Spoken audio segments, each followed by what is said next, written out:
මාවනෙල්ල පහනකඩු ගන්නාව ප්‍රදේශයේ වෙළඳ සැලකට පස්කන්දක් කඩා වැටීමෙන් සිදු අනතුරින් මියගිය සංඛ්‍යාව 6 දිනකු දක්වා ඉහළ ගොස් තිබෙනවා.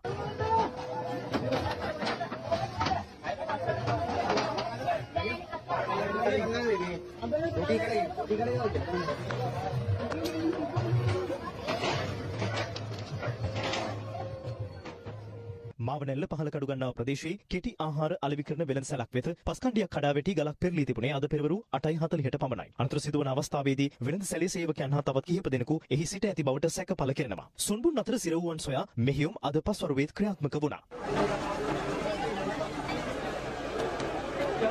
මෙම මෙහෙයුම් සඳහා යුද හමුදාව පොලිස් විශේෂකාර්ය බලකාය ගිනි නිවීමේ ඒකකයේද කැඳවා තිබුණා. අනතුර හේතුවෙන් කොළඹ නුවර ප්‍රධාන මාර්ගයේ ගණේතැන්න මන්සන්දියේ සිට කඩුගන්නාව දක්වා සම්පූර්ණයෙන් වසා දමා තිබෙනවා. මේ හේතුවෙන් විකල්ප මාර්ග භාවිත කරන ලෙසයි පොලිසිය රියදුරන්ගෙන් ඉල්ලා සිටින්නේ.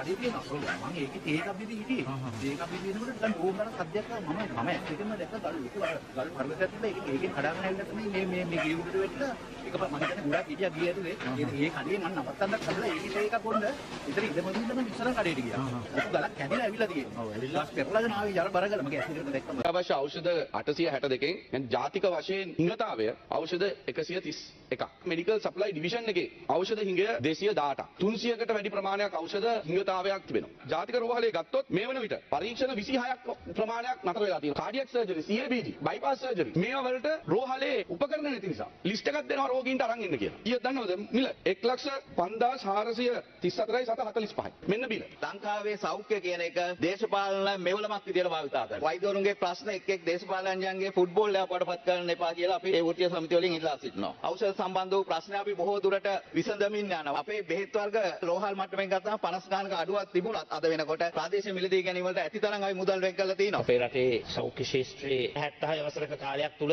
ළමා මරණ අනුපාතය අඩු වෙලා මාතෘ මරණ අනුපාතය අඩු වෙලා ජීවත් වෙන ආයු කාලය වැඩි වෙලා දැන් 76 වසරක සාප ගැන කතා කරන අය ඕවා පිළිගන්න කැමති නැහැ. නමුත් ලෝක සෞඛ්‍ය සංවිධානය ඒව පිළිගන්නවා. මේ සෞඛ්‍ය දර්ශක වලින් ඉදිරියට ආවේ 76 වසරක් පුරාවට විවිධ ආණ්ඩු නිදහස් සෞඛ්‍ය ශක්තිමත් කරන්නට සුවිශේෂී දායකත්වයක් ලබා දුන්නු නිසා. out of stock medicines at MSD 218ක් තියෙනවා. මේක බොරුවක්ද? ඒ කියන්නේ මේ සෝස් එකද? සෝස් එක සජිත් ප්‍රේමදාස. ඉමුනෝග්ලොබියුලින් පිළිබඳ ප්‍රශ්නය දැන් පහුගිය ආණ්ඩුව ගෙදර යන්න හේතුවක් බවට පත් වුණා. දැන් මම කියන්න කැමතියි දැන් ඒක ආපහු නැවත මේ ආණ්ඩුවට ඇවිල්ලා තියෙන දැවැන්තම අර්බුදයක් බවට දැන් පත් වෙලා තිබෙනවා. අගතුමාගෙන් මම ඉල්ලනවා මේ සම්බන්ධව පැහැදිලි පරීක්ෂණයක් කරන්න. මේ රෝහල් වල මේ බෙහෙත තාම පාවිච්චි කරනවා. දැන් ත්‍රිලියනක් ගිලුවේ තිබ්බකම බෙහෙත් ගන්න සල්ලි නැහැ කියනවා. ඒ බෙහෙත් හිඟේට ඔබතුමාලා කියන්න පුළුවන් ප්‍රොකියුමන්ට් ප්‍රශ්නයක් තියෙනවා කියලා. මොකද්ද කැප් ගේන්න දවස් 12න් ප්‍රොකියුමන්ට් ගන්න පුළුවන් නම් කැප් 1700ක් ගේන්න. බෙහෙත් ගන්න ප්‍රොකියුමන්ට් ගන්න බැරියයි. හරි මේ මැනික් මල්ල මම ඔයාලා ගෙනත් දෙන්නම් ඔහට 2024 ඩේටා රිපෝර්ට් ඒ වාර්තාවට අනුව අපේ රටේ ජනගහනයෙන් පුජ්‍යලයන්ගෙන් 90%ක් ප්‍රවෘත්ති ලබා ගැනීමට සමාජ මාධ්‍ය පරිහරණය කරන බවටත් වාර්තා කරලා තිබෙනවා.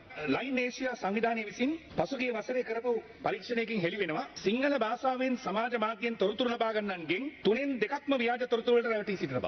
ඒ කියන්නේ සමාජ මාධ්‍ය භාවිතා කරන අයගෙන් 3න් 2ක් නොමග යවන තොරතුරු වලට අහු වී තිබෙනවා කියන එක තමයි එකෙන් පැහැදිලි වෙන්නේ. ඇත්තටම දේශපාලන උවමනාවක් නොමැතිවීම කියන කාරණයක් මේ ජනමාධ්‍යවේදීන්ට සිදු අපරාධවලට යුක්තිය ඉටු නොවීමට ප්‍රධාන හේතුවක්. මේ අපරාධවලට වගකීම යුක්තන් පිළිබඳව සොයන්න කිසිදු රජයකට සැබෑ උවමනාවක් තිබුණේ නැහැ. අපි ජනතාවට පොරොන්දුවක් දුන්නා. නිසි නීතිමය ක්‍රියාමාර්ග ඉක්මනින් ඉස්සරහට අරන් යන්න ඕනේ කියන එක ඒ පොරොන්දුව අනුව අපි දැන් ඒවයි සොයා බැලීම් කරමින් යනවා. අවුරුදු 23ක් එකතැන පුස්කන ප්‍රවෘත්ති දෙපාර්තමේන්තුවේ කෝටි 10 වර්ණ සංයෝජන යන්ත්‍රය මම සභාගත කරනවා. 1999 කාගේ මොන උවමනාවකට ගත්තද කියලා කියන්න දන්නේ නැහැ. ප්‍රංශ ණය ආධාරයක් යටතේ ගත් දෙබ්‍රි වර්ණ සංයෝජක යන්ත්‍රය ඇත්තටම යුරෝ 14,21,687ක්. දැන් නම් ඒකේ වටිනකම කෝටි 50ක් වගේ ගාණක් ශ්‍රී ලංකා මුදලින් අපි 2042 වෙනකන් ණය ගෙවනවා. ජනන වාර්තා අනුව ලැබිලා තියෙනවා 2024 ජූනි මාස 26 සිට 29 දක්වා හිටපු ජනාධිපති රනිල් වික්‍රමසිංහගේ ප්‍රංශ සංචාරය ආවරණය කරන්න කියලා රුපියල් 18,04,421ක් වියදම් කළා. ඒවකට හිටපු අධ්‍යක්ෂ ජෙනරාල් සහ තවත් මාධ්‍යවේදියෙක් ප්‍රංශයට ගිහින් ඇවිල්ලා තියෙනවා. හැබැයි අපිට දැනගන්න ලැබිලා තියෙනවා රනිල් වික්‍රමසිංහ හිටපු ජනාධිපතිතුමා එතකොට ප්‍රංශයේ ඉඳලා නැහැ. මම දැක්ක විපක්ෂ නායකතුමා ඇතුළු කීප දෙනෙක් කිය හිටිය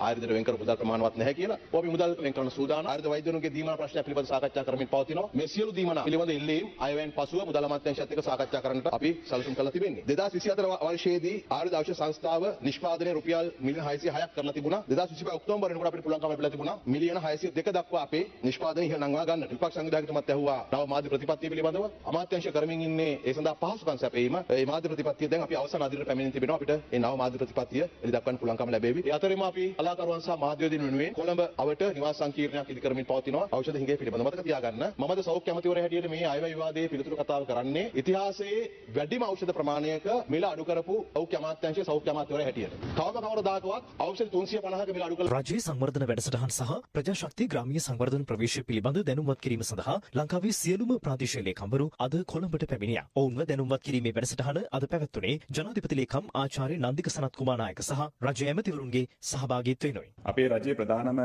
බලාපොරොත්තුව තමයි මේ අපේ ඉන්න ජනතාවට කාර්යක්ෂමව විනිවිදභාවයෙන් යුක්තව ඒ වගේම සමීපව අපි මේ සේවාවන් ලබා දෙන්න ඕන කියන. ඒකෙදි ප්‍රධාන එකක් තමයි අපි රජයෙන් යෝජනා කරන මේ ඩිජිටල්කරණය. ඩිජිටල්කරණයට රජ සෑහෙන මේ පාර 2026 අයවෙන් විශාල මුදලක් වෙන් කරලා තියෙනවා. අපේ රාජ්‍ය විවහාරහා පල්ලෙහාට යනකම්ම ස්තරවල ඩිජිටල්කරණය විය යුතුයි. අපිට මේ අපි බලාපොරොත්තු වෙන මේ කඩිනම් සේවාව ජනතාවට ලබා දෙන්න නම්. ග්‍රාමීය දිරඳුකම තුරන් කිරීමේ ක්‍රියාවලියට ඒකාබද්ධ සහ අන්තර්කරණීය ව්‍යුහයක් හඳුන්වා දීම. an integrated and inclusive development approach. ඒ කියන්නේ අර අපි මෙතන විශේෂයෙන්ම බලන්නේ අර හුදකලාව එක් ආයතන එක් අමාත්‍යාංශ විසින් දිරඳුකම තුරන් කරනවා කියන කාරණය වෙනුවට ඒකාබද්ධ ප්‍රවේශයක් හඳුන්වා දෙන්න. ජනතාව විශාල වෙනසක් සමාජය තුලින් බලාපොරොත්තු වුණා. විශේෂයෙන්ම දේශපාලඥයන් සම්බන්ධව ඔවුන්ගේ හැසිරීම් වල වෙනස් වෙන්න ඕන කියලා දැඩි ඉල්ලීමක් තිබුණා. ඊළඟට ජනතාවගේ ඇඟිල්ල දික්ුණේ නිලධාරීන්ට සහ තාමත් ඒ ඇඟිල්ල නිලධාරීන්ට එල්ල වී තිබෙන බව තමයි මට පේන්න තියෙන්නේ. අපි දන්නවා දේශපාලඥයින් කෙරෙහි තිබුණු ඒ ජනතාවගේ විරෝධය තුලින් දැන් දේශපාලඥයින් කිසියම් පරිවර්තනයකට වෙනසකට ලක් වෙලා තියෙන විශාල වශයෙන් වෙනස් වීම සිද්ධ වෙලා තියෙනවා. ඉතින් නිලධාරීන් වශයෙන් අපිටත් සිද්ධ වෙනවා මේ ජනතාවගේ බලාපොරොත්තුවට ඒ ජනතාව බලාපොරොත්තු වෙන වෙනසට